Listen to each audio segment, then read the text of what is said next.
They don't have like mythical creatures in Native American mythology, but they do have this one giant man thing that definitely existed. At some point. At 100%, Gigantopithecus was a real animal. It was 8 to 10 feet tall, bipedal hominid. It was a huge gorilla-looking primate.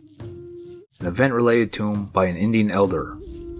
According to the story, Kiowa women were placed in a special teepee on the edge of camp when they started their menstrual cycle. The women stayed there, being tended to only by older women until their cycle was complete. The elder told King that the women were considered unclean during their cycles, and the Kiowa warriors were not only forbidden to have any physical contact with the females during this time, they weren't even allowed to look upon them. The elder then said that once long ago there had been troubles with ape-like creatures who were attracted by the scent and pheromones emanating from the teepee where the menstruating women were housed. Since the teepee was on the edge of the encampment, it proved to be an easy target for the renegade Sasquatch, who are said to have entered and carried off the women on several occasions. To make a long story short, the Kiowa leadership decided that this was unacceptable and put together a group of warriors to hunt down the kidnappers. The searchers finally arrived in the area where they believed the bandits to be hiding. LaFleur brought his troops to a halt, stood up in his stirrups, and surveyed the area with a spyglass. It is unclear exactly what LaFleur saw, but whatever it was, he ordered his men to charge towards a stand of pines, roughly 500 yards away. LaFleur and the Tubby men led the attack. As the troops closed the distance between themselves and the stand of pines where the kidnappers were thought to be hiding, they were hit by a tremendous stench, the unmistakable odor of death. The horses began to buck and rear, tossing their riders. Only the mounts of LaFleur and the Tubby men were disciplined enough to remain composed, allowing the 8 men to continue through the pines. As the men cleared the small wooded patch, they came upon a large earthen mound. Then they saw the horrific sight. Scattered across the mound were the bodies of children and women in various stages of decomposition. Then LaFleur and the Tubbies caught a glimpse of several of the murderers fleeing into the tree line on the opposite side of the mound.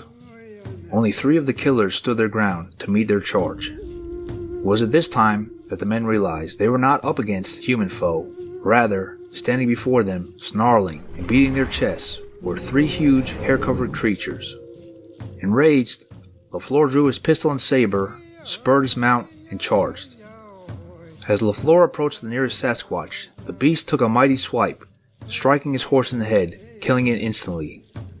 LaFleur rolled off his falling horse, quickly jumped to his feet, and fired multiple shots into the chest of the creature. Once his pistol was empty, LaFleur attacked the second Sasquatch with his saber, opening a gaping wound on the animal, which in turn roared in rage and pain. LaFleur's assault on the creature was so quick, and the shock of seeing the hairy-covered monster so great, that the Tubby men hesitated, completely stupefied before entering the fray. This delay allowed for one of the other Sasquatches to get behind LaFleur, who was intensely focused on the Bigfoot he was engaged with. The second beast grabbed LaFleur's head with his 2 huge hands and ripped it from his shoulders. The horrible sight jolted the Tubby warriors into action. They opened fire on the 3 Sasquatches with 50 caliber Sharps buffalo rifles. 2 of the beasts were killed instantly, dropping in their tracks.